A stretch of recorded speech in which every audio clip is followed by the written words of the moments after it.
Your Daily 180, 180 seconds of pure Bible study. What can a natural disaster teach us about sin? That's right, sin. Is it possible that we could learn something from a natural disaster about sin? Welcome to this, your Daily 180 Bible study. Let me say to you, thank you very much for participating in this study. This week we're talking about lessons from disasters.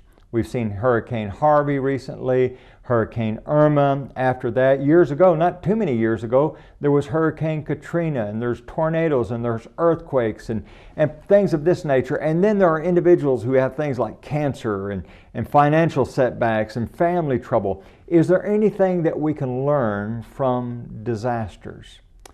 Well, really, all these disasters can serve as a metaphor for what happens when sin enters the picture. The reality is we're living in a sin-tainted world. The world was radically changed when sin entered the world. In the Garden of Eden, it was a perfect environment, a perfect paradise, and there were no hurricanes, there were no tornadoes.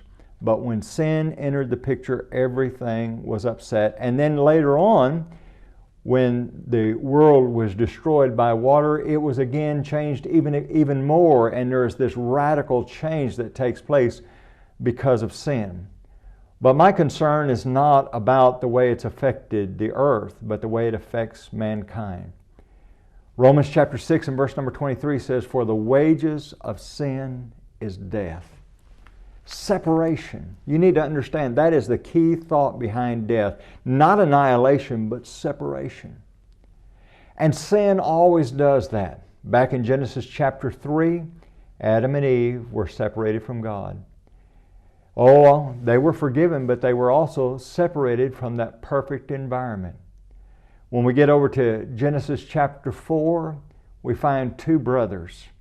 One of them was righteous. One of them worshiped God according to faith, Hebrews chapter 11 and verse 4. One did not.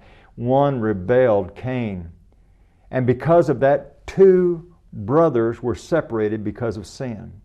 And then Cain was separated from the rest of his family because of sin. You see, that's what sin does. That's the reason why we need to guard against it, because ultimately it doesn't just separate us from family, it separates us from God. The wages of sin is death. We need to realize how serious that is. Join us again tomorrow.